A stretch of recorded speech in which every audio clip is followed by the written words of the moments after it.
Boa noite, jovens! Estamos no ar com mais um Melhor da Noite e hoje vamos bater um papo aqui com a psicóloga Caroline Maranhão. Boa noite, Caroline. Boa noite, é um prazer enorme estar aqui com vocês. Agradeço muito pelo convite.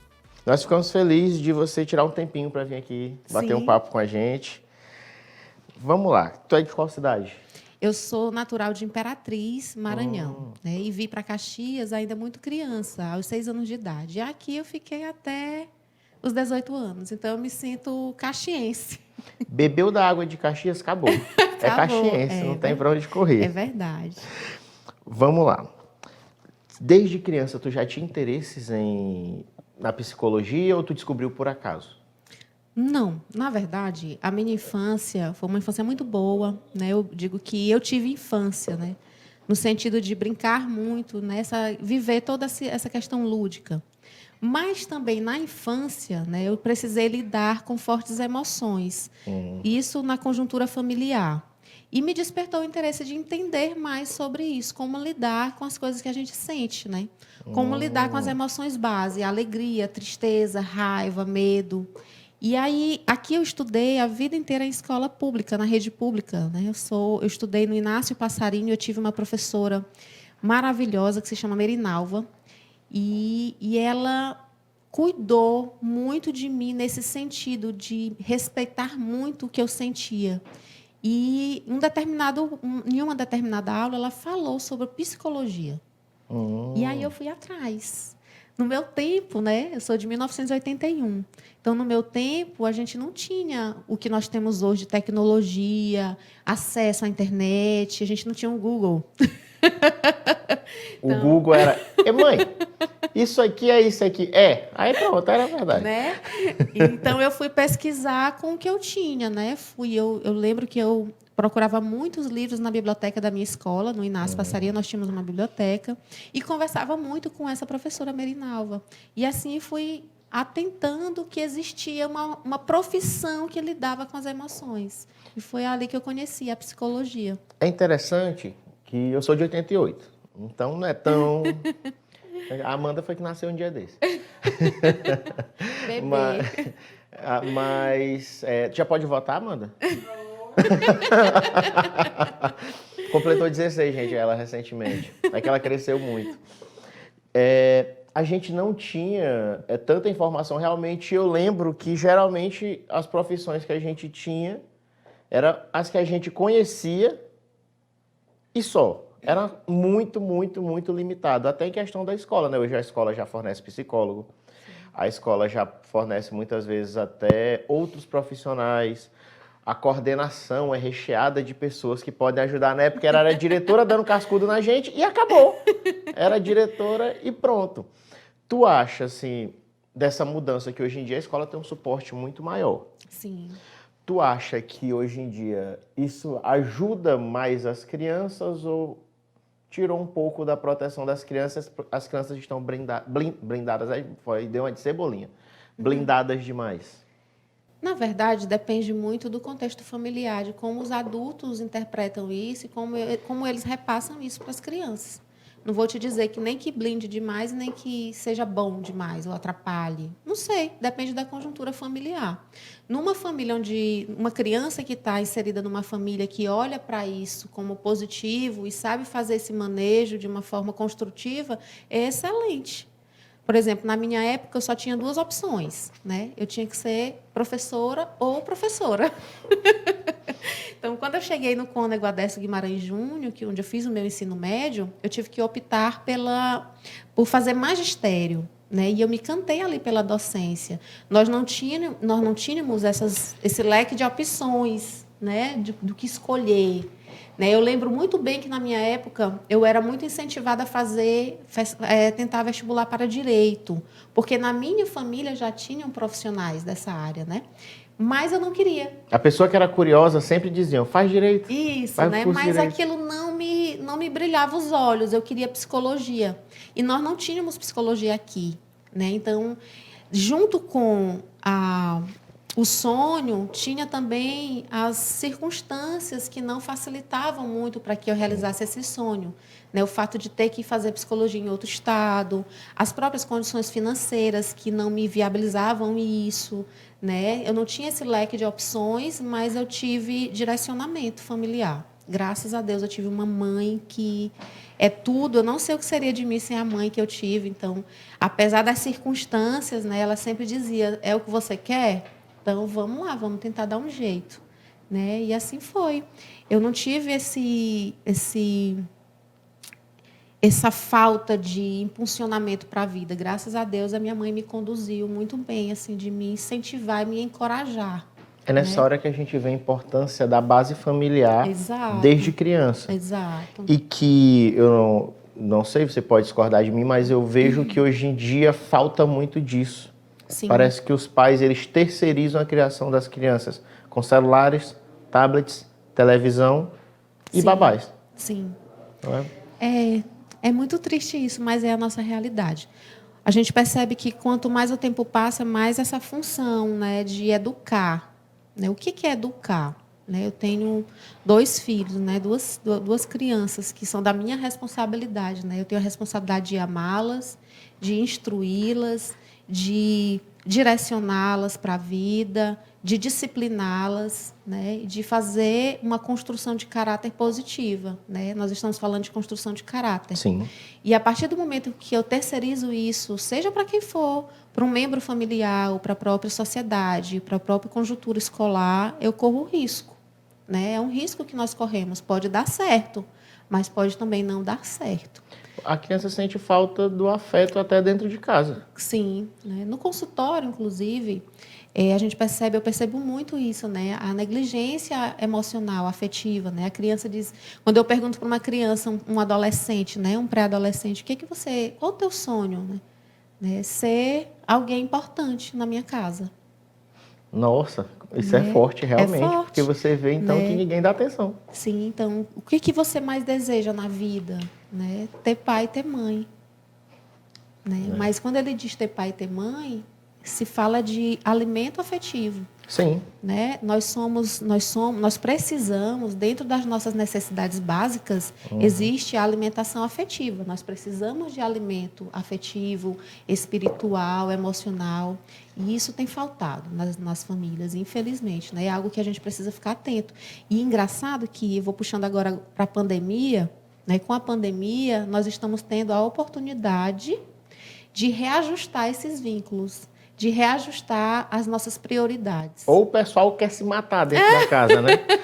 Acontece Existem isso. casos assim, né? Eu lembro que uma amiga falou, eu conversando com uma amiga, ela disse assim, menina, se eu não me divorciar depois dessa pandemia, eu não me divorcio nunca mais.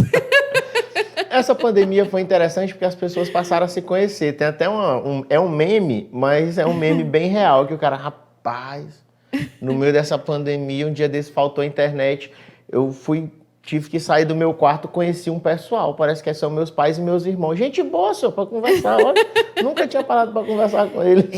É muito engraçado se não fosse trágico, né? Porque a gente diz que as pessoas moram no mesmo lugar, dividem, compartilham o mesmo teto, mas elas não se conhecem na intimidade. Sim. Né? Se conhecer intimamente é muito diferente de conhecer alguém superficialmente. Né? Eu acho que nós estamos cansados de relações superficiais, dentro e fora das nossas casas.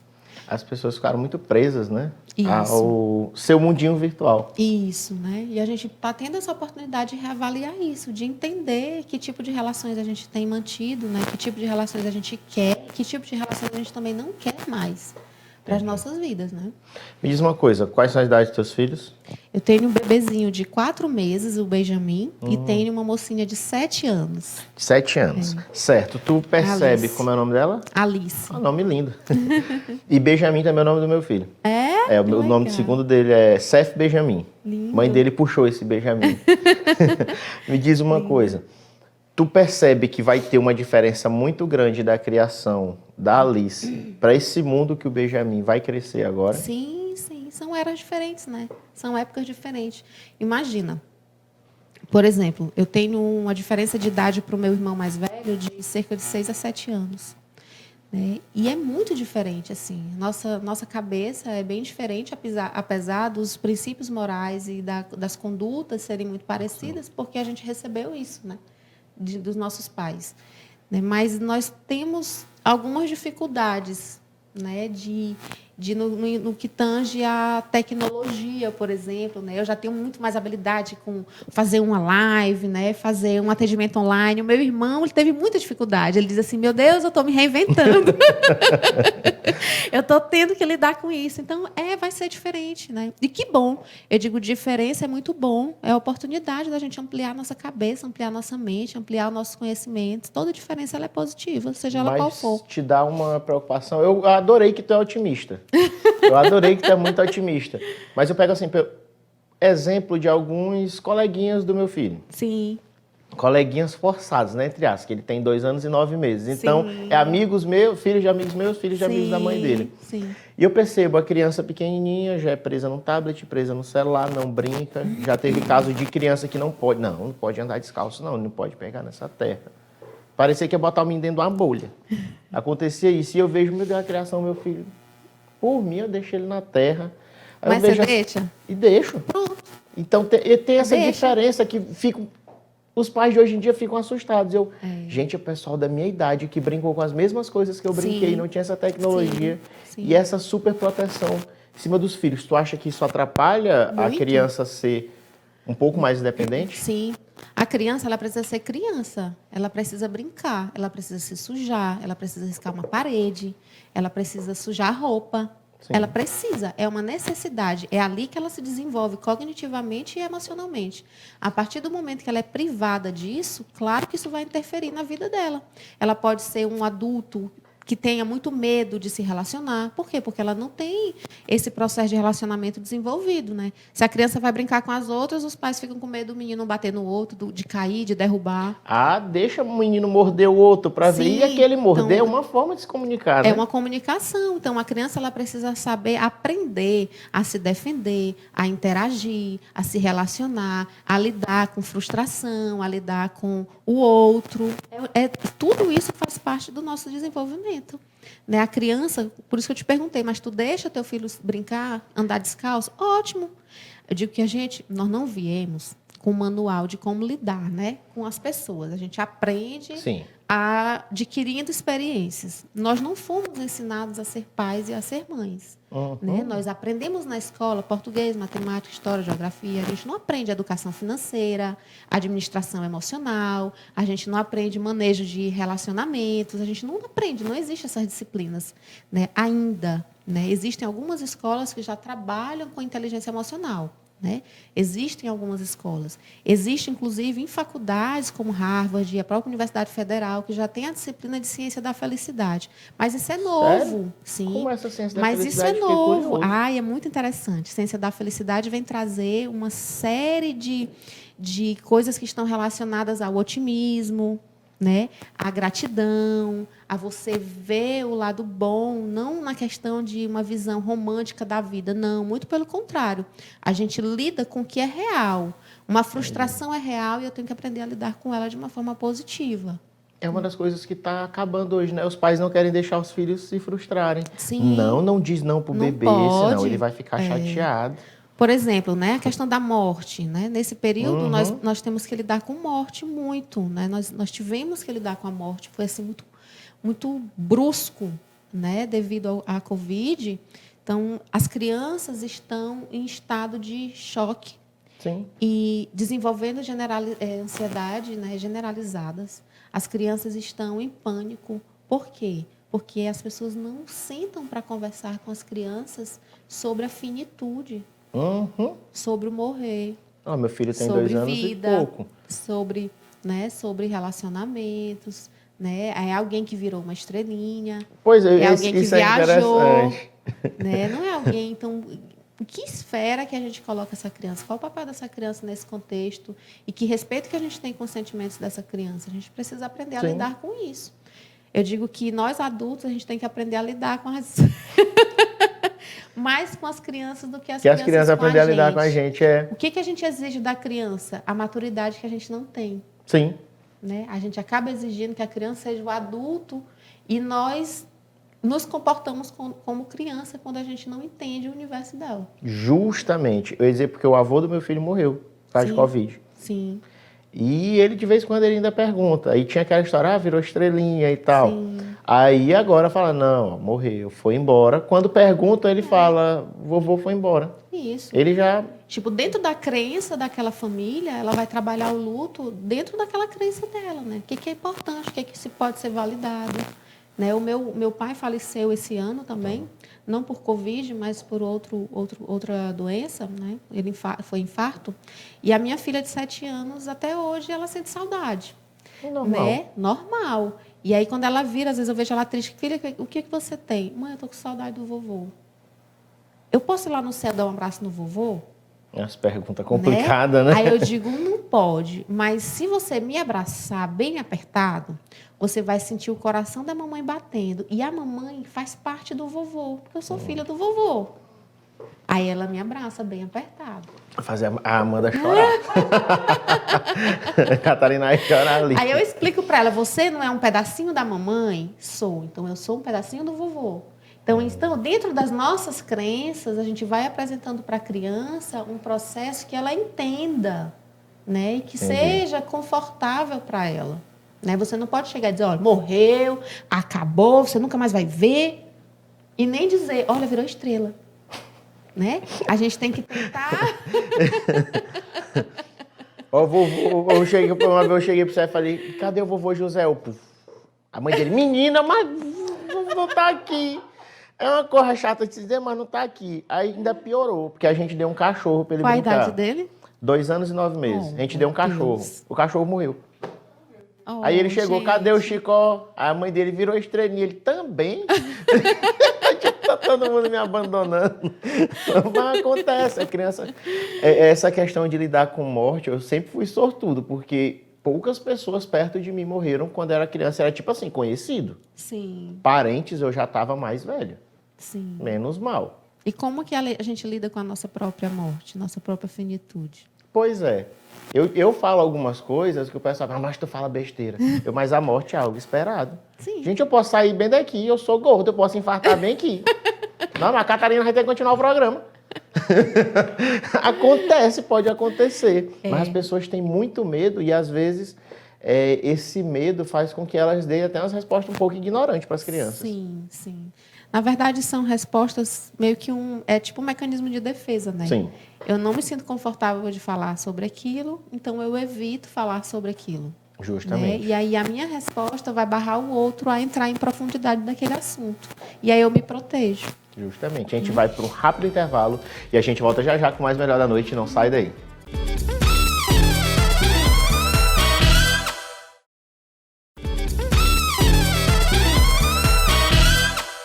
Estamos de volta com o segundo bloco do Seu Melhor da Noite, recebendo aqui a psicóloga Caroline Maranhão. Olha aí, a mulher maranhense até no nome. Sou maranhense até no nome, já pensou? Não Quando eu morei quando eu fui para o Piauí, né, o pessoal falava, mas teu sobrenome é Maranhão mesmo? Sim, sou maranhense até no nome, com muito orgulho.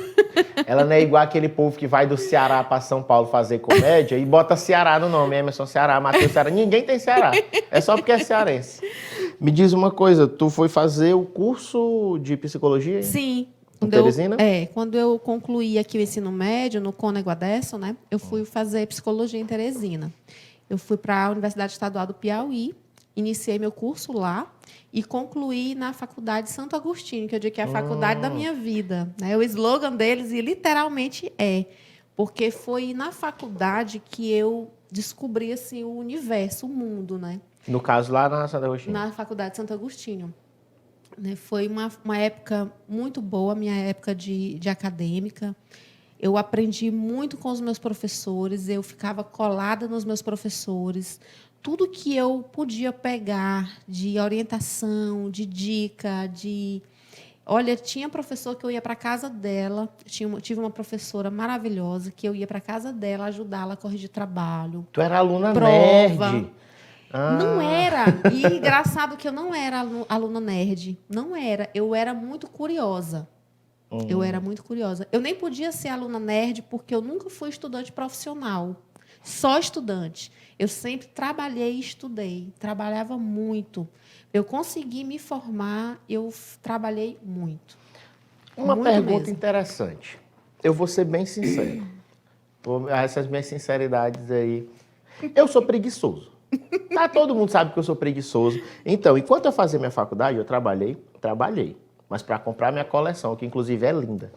Para comprar minha coleção. Minha mãe me sustentava, minha mãe pagava minhas viagens, que eu ia e voltava, eu estudei na Facid. Minha mãe pagava a faculdade, minha mãe pagava minha comida, minha mãe pagava minha roupa. E não tenho um pingo de vergonha de dizer isso. Já eu vejo muita gente, um exemplo, minha namorada, que fez faculdade em Teresina, a mãe dela, Ave Maria, faltava vender a casa para poder manter. Você também teve que trabalhar, Muito. teve ajuda dos seus pais, mas até onde podiam ali e tal. Tu acha que isso fez com que você se tornasse uma profissional melhor e mais dedicada na tua área? Eu acho que isso fez eu valorizar mais a minha profissão e ter muito respeito pelo ser humano. Eu digo que o ser humano é um ambiente sagrado, que para a gente entrar na vida das pessoas, que é o que minha profissão permite, eu preciso respeitar muito. Sim. E pelo fato de trabalhar muito, eu aprendi muito a valorizar as pessoas, porque eu trabalhei com todo tipo de pessoa que você imaginar. Imagina uma selva que você tem da borboletinha fofa à anaconda. Então, ali foi onde eu lapidei as minhas relações, né?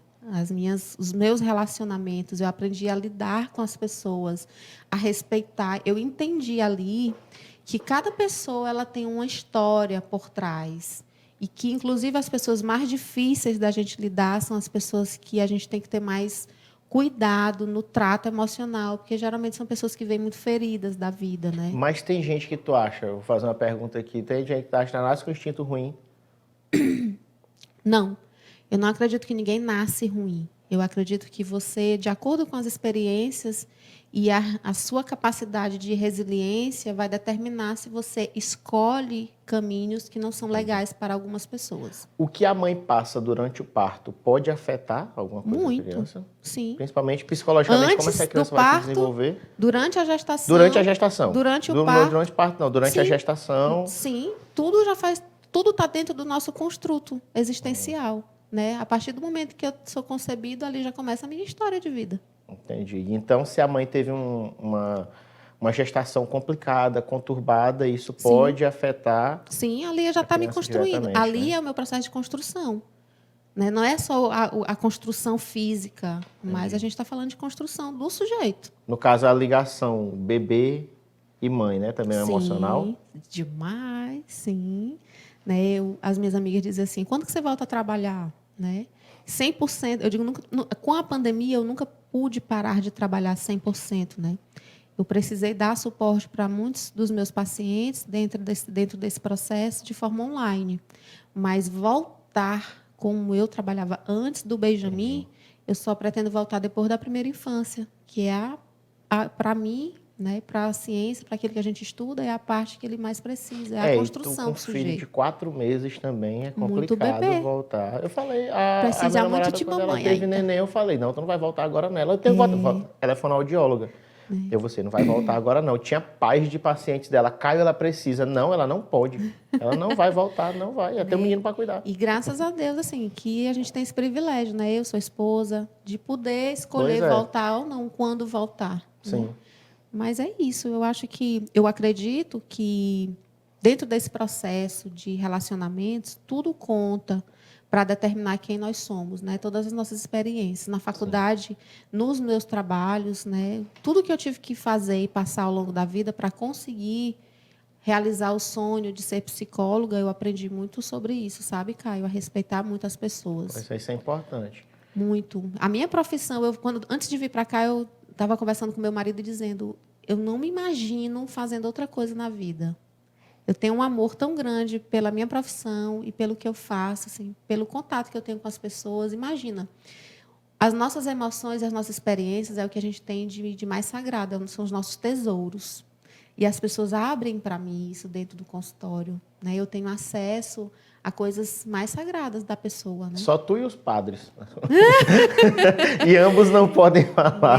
Então, isso é muito... Eu digo assim, meu Deus, eu sou muito abençoada pelo trabalho que eu executo, né? Porque para mim é muito, assim, não tenho palavras. Eu pra imagino. Isso é descrever. bom quando a gente vê uma pessoa que realmente ama a profissão, uma pessoa que faz porque gosta daquilo. Sim. Eu te falei essa questão de a parte de tu ter que trabalhar e tudo mais, que é o Sim. seguinte, apesar de eu ter sido mimado, sim, a desconfiança de vocês é real, mas eu aprendi a dar valor às minhas coisas e Sim. tudo mais, sempre.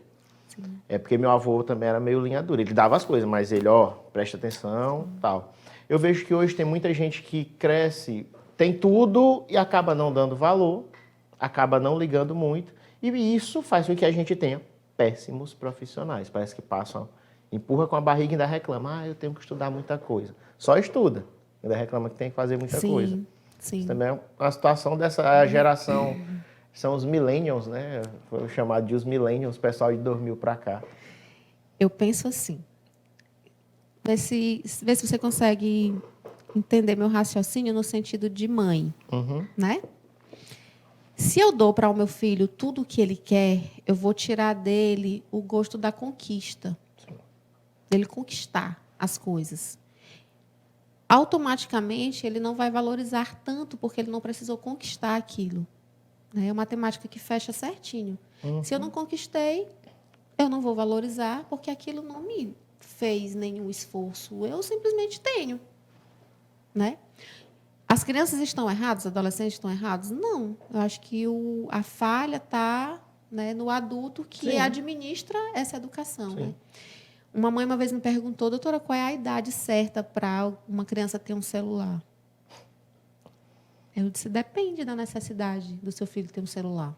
Qual é a necessidade dele hoje ter um celular? Vai atender qual necessidade? É a vaidade? Né? É o desenvolvimento? Né? Eu conheço uma mãe que os filhos precisaram ter celular muito cedo, porque o maior ficava cuidando dos dois menores enquanto ela trabalhava. Ah, sim. Então, eles precisavam ter um celular em casa para se comunicarem com essa mãe. Mas eu não vejo a necessidade hoje de uma criança de 6 anos ter um celular que custa 10 mil reais. Eu fico muito puto Né? quando eu então, vejo. Esse celular está atendendo uma necessidade da criança ou do adulto? De ostentar que o filho dele tem um celular bom. Então, nem tudo é culpa da criança, não é questão da geração. Eu acho que isso é muito mais sobre o que é prioridade na nossa vida e o que a gente está buscando mesmo. Né? O que a gente busca para os nossos filhos. Né? O que os nossos filhos estão buscando em nós, que somos pais. É isso que faz aquelas crianças birrentas que ficam se jogando no chão no meio do supermercado, no meio de loja, porque ganhou ou não. Talvez seja uma dificuldade de lidar com frustrações, né? Tem muito adulto que diz assim, eu não sei dizer não, eu não sei dizer não, eu não sei dizer não. Então, é uma dificuldade nossa mesmo, né? A gente vem de uma cultura que é nos ensinado que a gente precisa ser aceito, né? Que a gente precisa ser legal, que a gente precisa ser simpático, que a gente precisa, o outro precisa gostar da gente. E isso é muito arriscado. Muito. Tem muita gente que tenta se encaixar em um certo grupo, coisas que ele Isso. nem quer, Isso. se presta a certos papéis que não se sente à vontade, Isso. só para ser o legal, ser aceito em determinados grupos, né? E aí eu pergunto, né, qual o sentido disso, né? Uma vez que eu tenho que abrir mão da minha essência, de quem eu sou, dos meus valores, né, daquilo que faz sentido para mim, para eu poder me encaixar na vida do outro, num contexto social, né, em um relacionamento, os relacionamentos abusivos, eles reverberam em torno disso. Sim. Dessa necessidade de eu ser aceita, independente do que eu tenho que fazer. Uhum. Independente do que o outro faça comigo. Sim. Né? Essa dificuldade de dizer não é muito perigosa. Né? E isso a gente ensina para a criança desde pequenininho. Ele tem que aprender a ouvir um não, ele também tem que aprender a dizer um não. Né? Às vezes eu vejo as crianças conversando com os adultos, que não é um diálogo, na verdade, é um monólogo. Né? É o adulto falando para a criança e dizendo, cala a boca, e é assim que tem que ser assim. Né? E eu fico muito, meu coração doendo muito, porque, poxa, está desconstruindo o sujeito ali. A capacidade da criança raciocinar. Dar uma sapatada não é assim. A capacidade, dá vontade de eu pegar a criança lá para casa. Assim. Não estou querendo dizer aqui que eu sou a melhor mãe do mundo e que eu sei de tudo. Não, eu estou em processo de construção também, eu estou aprendendo. Né? Como eu falei antes, a gente não vem com manual, não ensinaram para a gente a ser mãe. Mas a psicologia, ela abriu um pouco também a minha percepção com relação à criança. Eu não atendo crianças, né? As pessoas me questionam, você não Eu ia te atende perguntar se atende criança? criança. Eu digo, não atendo, porque senão eu levo tudinho para minha casa. Porque é tão assim... Eu digo, a criança devia vir com rótulo, assim, na testa, escrito, cuidado, contém sonhos. Porque uma palavra dita errada, um manejo errado, um olhar errado pode desconstruir aquela criatura ali em uma esfera de longo prazo. E eu vou ser bem sincero, rapaz, ser pai é complicado. É desafiador, né? Porque, sabe por que é desafiador? Porque nos mostra muito das mazelas que a gente traz desde criança, mazelas emocionais. Os nossos filhos, muitas vezes, eles trazem à tona questões que a gente não trabalhou, que a gente não manejou e que a gente vai precisar agora cuidar para não, muitas vezes, não transferir para a criança. Existem heranças, a gente não herda só cor de pele. A gente herda uma série de coisas. Sim. Inclusive espirituais. Eu herdei transtorno bipolar. Ó, a cor legal para eu herdar da mamãe. Ô, parabéns. Então, a criança... Por que é desafiador ser pai? Porque a gente precisa se policiar muito, a gente precisa ler muito, a gente precisa ter uma mente muito aberta à aprendizagem. E outra coisa, eu acho que as crianças hoje em dia estão aprendendo tão rápido, as coisas tão rápidas. Não sei se a gente era lerdo no nosso tempo, mas é tão rápido que a gente se surpreende com os nossos filhos. É verdade. E da capacidade deles de fazer umas perguntinhas que, rapaz, peraí. É verdade, é verdade. Eles aprendem muito rápido mesmo. Eles têm uma capacidade de aprendizagem mais avançada do que a nossa. Eu concordo contigo. Eu vejo a minha filha hoje, ela pega uma coisa, um aparelho, um celular, né? Ela mexe, se eu deixar, ela mexe em tudo. E ela me ensina até algumas coisas, né? E não só de tecnologia, mas ela é muito atenta. As crianças são muito atentas, muito observadoras. Elas também têm mais acesso à informação, né? O que acontece também?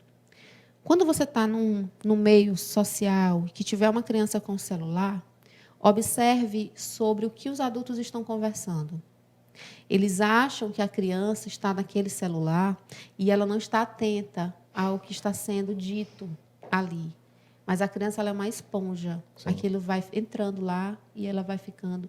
Infelizmente, eu percebo, na minha infância, eu tinha muito respeito, assim, quando a minha mãe olhava para mim, eu sabia que aquele assunto não era para criança. E eu me retirava do ambiente.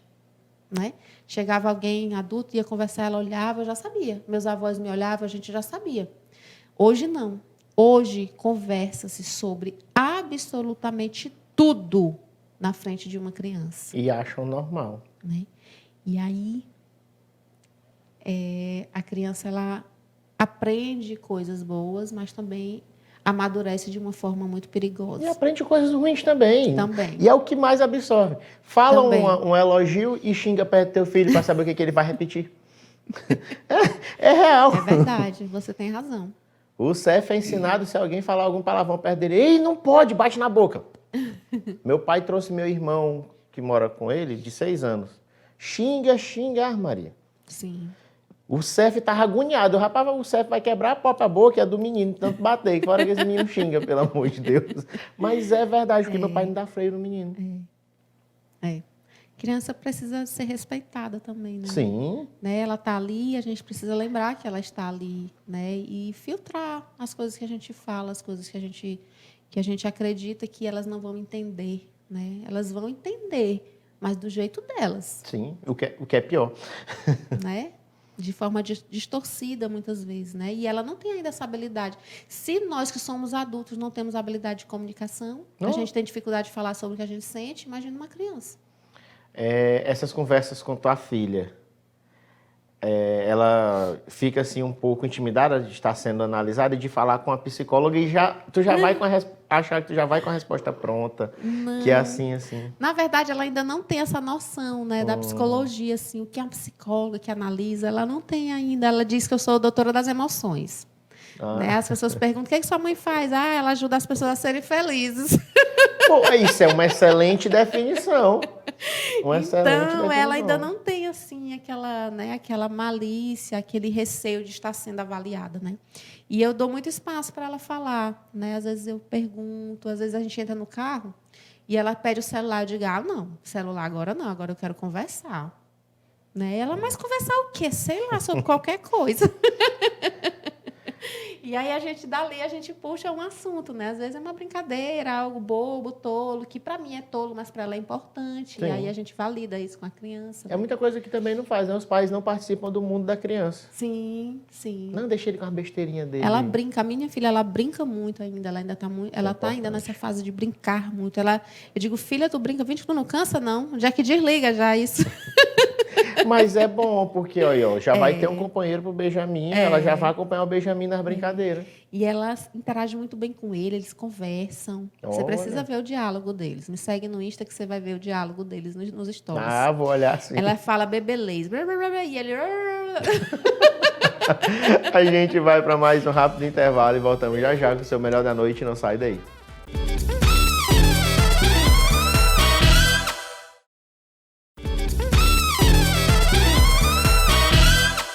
Estamos de volta com o terceiro e último bloco do seu Melhor da Noite, recebendo hoje aqui a psicóloga Caroline Maranhão. E a gente estava falando sobre crianças e o que elas absorvem, né? Sim. Agora vamos lá. Uma fase complicada que é a adolescência. Tu atende adolescentes? Atendo. Qual um dos maiores problemas que tu acha que é geral na maioria dos adolescentes? Tem algum específico? Sim, tem. A dificuldade de ouvir nãos, né? A dificuldade de entender sobre respeito a hierarquias. Né? Eles têm uma certa fragilidade no sentido de seguir regras.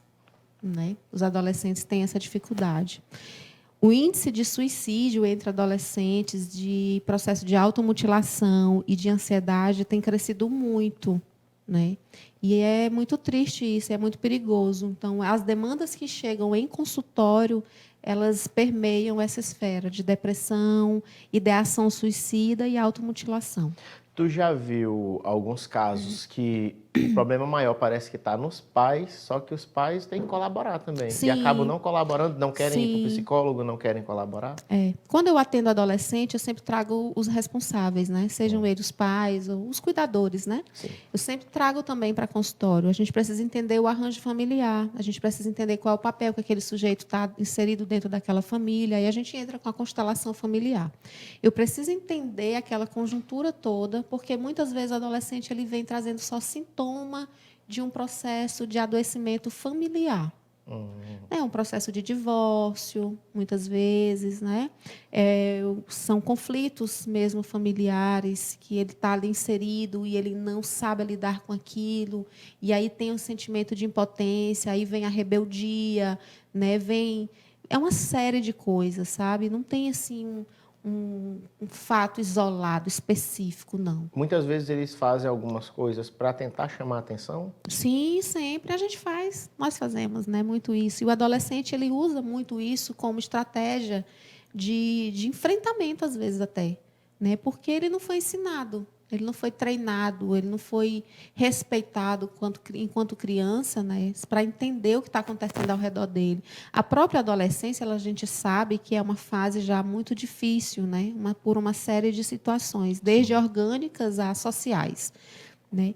E o adolescente, ele não tem... Eu digo que o adolescente, a gente trata o adolescente como se ele fosse aquém. Né? Eu fico muito chateada quando eu vejo as pessoas chamando eles, inclusive, de aborrecentes.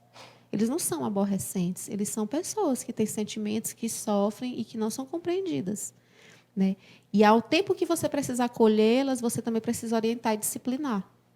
O que falta? Se você me perguntar, o que você mais percebe que falta? Falta pulso dos pais, falta autoridade dos pais, falta instrução.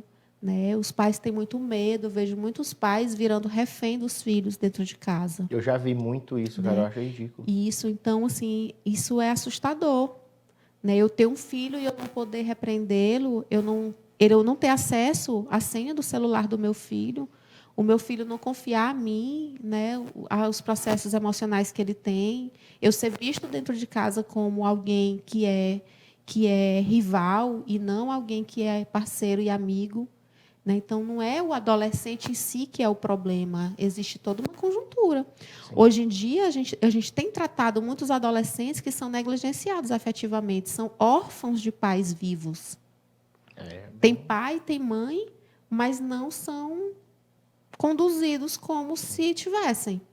Né? Eu digo, tem muito pai de internet, tem muita mãe de internet. Mas dentro do contexto, na realidade, na lida do dia a dia, você não vê figura paterna e figura materna. A gente mais vê são pais que não têm um pingo de diálogo com os filhos. Não conversam sobre absolutamente nada e têm medo de falar. E assim, eu não quero aqui levantar um julgamento sobre esses pais. Longe disso, não é isso. Né? Mas é um alerta. A partir do momento que você decide ter filho, ou mesmo que o seu filho tenha sido algo que não foi programado por você, mas ele chegou e ele precisa que você dedique tempo a ele. Filho é prioridade na nossa vida, né? Uma vez que eu tenho alguém que eu tenho que cuidar não só da alimentação e do teto para ele morar. Criar alguém não é só você dar comida e teto, é você dar comida, teto, instrução, admoestação, disciplina. É você ensinar ele a ser gente boa. Esse foi interessante, ensinar a ser gente boa. Boa. É uma das coisas também que eu me preocupo muito, o Cef, desde pequeno, ele já chega no lugar, ele diz bom dia, boa tarde, Sim, fala oi. respeito. Com todo As pessoas mundo. dizem assim, é educação básica, né? Vamos aprender sobre bom dia, boa tarde, boa noite. E As nem os palavras pais mágicas, fazem, né? nem os pais falam. Sim, as palavras mágicas, né? Poxa, a gente tem que ensinar isso sim para os nossos filhos, né? Ensinar a entrar Isso e é sair dos importante. lugares com decência, ensinar a respeitar os mais velhos, a ouvir os mais velhos. A gente precisa ensinar isso para os nossos filhos, ensinar que eles são crianças, adolescentes, estão em processo de construção, que os adultos sabem melhor das coisas. Eles aprendem Sabem mais sobre as e coisas. não mandar. Tem muita Né? criança que chega, mamãe, água. O Cef, né, ele chega, me dá água, por favor. Sim. Né? Não é você criar um robozinho dentro de casa. Sim, pois é. Lógico que não é sobre isso. Mas é ensinar aquela criança que ele precisa ensinar as pessoas a respeitá-lo Sim. e respeitar também as outras pessoas. As crianças precisam ser ensinadas a se colocar também como um sujeito que precisa de respeito. Por que existem muitos abusos? Por que os adolescentes chegam na fase da adolescência e estoura uma panela de pressão emocional? Porque, às vezes, vem sendo abusado emocionalmente, vem sendo abusado sexualmente. São filhos de mães ou pais narcisistas, são netos de avós narcisistas. Chega uma hora que a panela explode. Ele Sim. vai dizer, não, peraí, né? Eu também tenho voz, eu preciso me posicionar.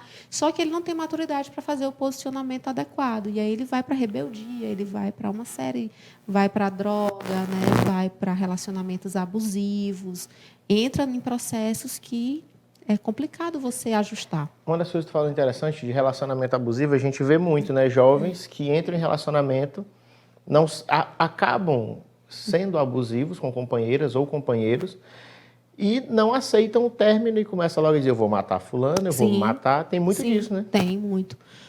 Uma vez, uma adolescente me perguntou, tia, com que idade eu posso namorar? Aí eu disse, você já consegue lidar com nãos? Você já, se algum rapaz, né, chegar para você e você mesmo gostando dele disser que não lhe quer mais, você vai saber lidar com isso? Você sabe lidar com a emoção dos outros? Aí ela ficou na dúvida. Eu digo, então espere mais um pouquinho. É complicado, que nem os adultos Aprenda a lidar, né? Mas a gente vai adquirindo ferramentas e estratégias, também observando os outros. Sim. Eu sempre oriento os adolescentes, eu digo, olha, as nossas emoções são nossos tesouros. A gente não precisa entregar para qualquer pessoa e de forma prévia, rápido. Com 12 anos eu já namoro. Eu penso que seja muito cedo. E tem gente que acha vantagem. Né? Muitos, Sim, claro. inclusive pais que acham Sim. super vantajoso. Depende, né? Depende da relação que tem, do tanto que conversa com esse filho, que orienta, né? Talvez tenham adolescentes nessa idade que já tenham maturidade para um relacionamento amoroso. Né? A gente não vai dizer que não exista, né? Como eu te falei, depende muito da conjuntura familiar, do nível de diálogo que se tem dentro dessa casa, né? Do tanto de orientação que se tem. Mas eles precisam, sim, de direcionamento. O que a gente mais observa, o que eu mais observo em consultório com relação ao adolescente? Imagina um caminhão descendo ali o Morro do Alecrim sem um motorista. Desembestado. Desembestados. É como se eles não tivessem alguém na direção da vida deles mostrando os melhores caminhos. Eles estão... É como se eles estivessem jogados ali no Morro do Alecrim, tipo assim, te vira. Ao mesmo tipo tempo, isso. eu vejo pais que não conversam com seus filhos e eu fiz uma crítica um dia desses, zangaram comigo, que eu falei mães ou pais, mas geralmente mães de meninas, que dão liberdade demais e acham aquilo a maior vantagem do mundo. Aí quando acontece uma gravidez na adolescência ou acontece algum problema, vai dizer, não, mas meu Deus, o que foi que eu fiz? Sim. Tem que saber também colocar rédeas, né? Ter pulso firme. É orientação. Sim. É tudo a orientação, sabe? Tudo gira em torno de orientação. Você precisa dizer para o seu filho os prós e os contras, né? Se você for por esse caminho, qual é a consequência disso, né? O que ele espera ali na frente? Se você vier por aqui, né? O que você vai colher aqui? É um diálogo, é orientar, é dizer. Eu digo, a minha mãe, ela nunca me proibiu de nada. Sabe? Quando eu fui para a faculdade, que eu fui embora daqui para estudar, eu escutei muitas pessoas, né, dizerem assim, vixe, vai se perder. Esse povo que sai de Caxias vai estudar fora, tudo se perde. Né? O que é esse se perder, né, para essas pessoas? E a minha mãe nunca me proibiu de nada. A minha mãe sempre me orientou. Né? Na faculdade, eu tive acesso a drogas, eu tive acesso à prostituição, eu tive acesso à rebeldia, eu tive acesso a tudo que você imaginar na faculdade. Mas eu olhava para aquilo e eu lembrava das orientações da minha mãe. Se eu for por aqui, pode dar uma tromba, né? Então, deixa eu vir por aqui. Ô, gente, ela ia falar uma palavra merda, parou. Tipo isso. Vai dar B.O. Então, eu sempre lembrava das orientações, né? Quando eu comecei a ir para Teresina estudar, eu ia de lotação, eu ia de van. Tu ia e voltava? Eu ia e voltava, né?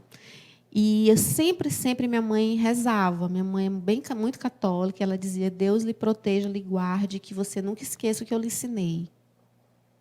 E aquilo ficava muito na minha mente. Então, sempre que chegava para mim algo que a minha mãe tinha me colocado como algo que não era legal, eu lembrava disso. Isso minha mãe me ensinou a lidar com isso. Então, é assim que eu vou lidar com isso.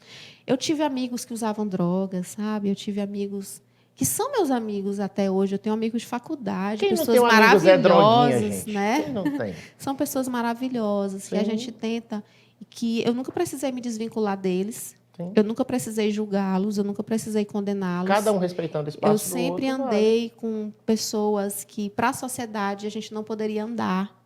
Mas eu fui muito bem instruída e muito bem orientada pela minha mãe, pelas minhas tias. Eu tenho 2 tias, Socorro e Francisca Rodrigues, que eu digo que são minhas segundas mães.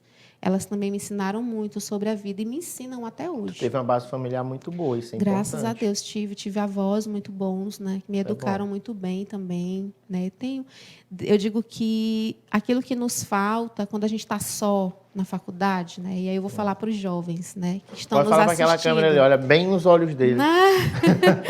Quando a gente sai do nosso contexto familiar, que a gente vai em busca dos nossos sonhos, a gente não tem pai, mãe, avó, seja lá quem cuide de você para a vida inteira. Vai chegar uma hora que a gente vai precisar enfrentar o mundo sozinhos, né, entre aspas. E a gente não vai só, a gente carrega tudo aquilo que a gente tem de orientação, a nossa bagagem. E eu sempre digo, né, para os adolescentes, para os jovens que vão embora, eu digo, vá tranquilo, né, vá acreditando no seu sonho, no que você quer para a sua vida, tenha muita certeza do que você não quer. Tenha muita certeza do que você não quer. O que você quer, você vai descobrindo ao longo do caminho. A certeza que a gente precisa ter é do que tipo de pessoa a gente não quer ser. Sim. E o restante a gente vai descobrindo. Porque a partir do momento que eu sei o que eu não quero para mim, o que eu não quero ser, pronto, eu vou me desviando das coisas com mais facilidade. A minha resiliência ela vai desenvolvendo, as minhas estratégias para lidar com as situações difíceis vão se aprimorando e aí eu consigo chegar vivo do outro lado. A minha mãe ela utilizou um método muito interessante para...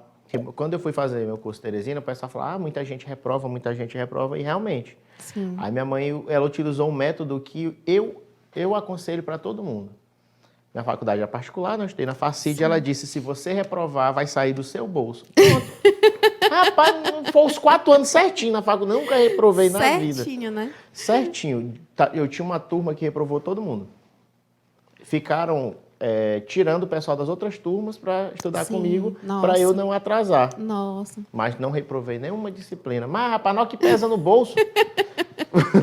A cabeça muda, né? Demais. A gente repensa. E eu já tinha saído de uma faculdade particular, tranquei o curso para ir para lá. Lógico, tu já me fez gastar aqui, viu? Se der problema lá, é contigo. Não, pois e tá é bom, importante a gente ensinar isso mesmo, né? Você arcar com as consequências dos seus atos. Você pode escolher. Minha mãe sempre diz assim, minha filha, escolha. Você sabe a consequência? Sei. Eu vou estar aqui. Os pais, e aí eu falo para os pais precisam passar para os filhos que nós somos portos seguros. Sim. Eles vão navegar por aí, mas eles têm que saber que eles têm para onde voltar. Né? Não é, o filho erra, mas ele tem para onde voltar. Não significa que ele erre e de lá ele vai ter que sumir do mapa, né? Ir embora por querer cometer uma falha. Não, ele tem um porto seguro para voltar. Acontece muito isso, né? Os pais, você falou até os pais narcisistas. Sim. Eles querem tanto o filho perfeitinho, aquela coisa, que se o filho erra, ele tem medo, tem vergonha de contar. Na verdade, a mãe narcisista, o pai narcisista, ele tem uma necessidade muito grande de ser atendido. Né? O sujeito, ele desconstrói o sujeito para o sujeito atender todas as necessidades dele, independente do que aconteça com aquela pessoa. Né? E é muito difícil, eu acho que a gente teria que fazer outro programa só sobre isso. Não, assim, eu adorei, a gente vai ter que chamar ela aqui. Vamos criar um quadro para ela aqui. Interessa aí com perguntas. A gente está com poucos minutos, mas eu quero saber, é mais difícil atender adulto teimoso ou adolescente que ainda está construindo, ainda está em construção, na verdade? Adultos. Eu amo meus adolescentes, eles não são difíceis, não são pessoas difíceis de lidar, eles só precisam de orientação e muito amor. Pode acreditar. E uns cascudos de vez em quando. Tem que dar. Tu é a favor? É a disciplina. Tu é a favor de dar umas palmadas de vez em quando? Eu sou a favor de disciplinar.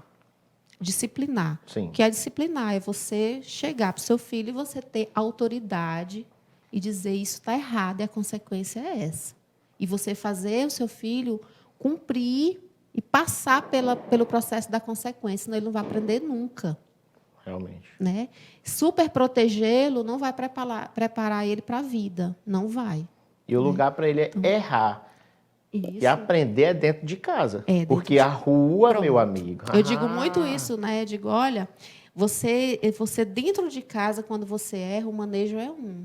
A conduta de quem te ama é uma. Lá fora, não. É diferente. Lá fora, o mundo vai meter um chute bem nos seus peitos, sem pena. É aquela coisa, né? Lá onde Quando a família acolhe o mundo, ele te detona.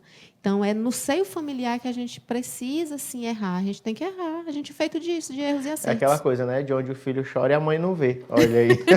Karine, agora eu gostaria de agradecer você ter vindo aqui bater um papo. Viu? Passou tão rápido. Foi, rapidinho. Eu quero plateia, gente, para poder, na hora que acabar a entrevista, todo mundo... Agora, eu queria, se o pessoal quiser te acompanhar, tem alguma rede social? Sim. O pessoal te acompanhar, diga para aquela câmera. Pronto, meu Instagram é Carol Maranhão. Sejam todos bem-vindos, fazer parte um pouquinho da minha vida lá. Carol com C mesmo, normal, Carol né? com C. Vai aparecer aí embaixo. Carol Maranhão. Um beijo, muito obrigada a todos. Muito obrigado. E a você de casa, muito obrigado por ter ficado com a gente aqui até agora. Eu ia fazer um comentário de algo que a Carol disse, que foi o seguinte: as pessoas se esforçam demais para ser gente boa. Eu não me esforço nem um pingo para ser antipático. Eu sou de natureza, por isso eu gostaria de deixar aqui um abraço bem apertado a todos os meus haters, que são vocês que fazem minha fama aumentar. Continuem me xingando e me assistindo e me seguindo. @CJMota com 2T. Uma ótima noite e até a próxima.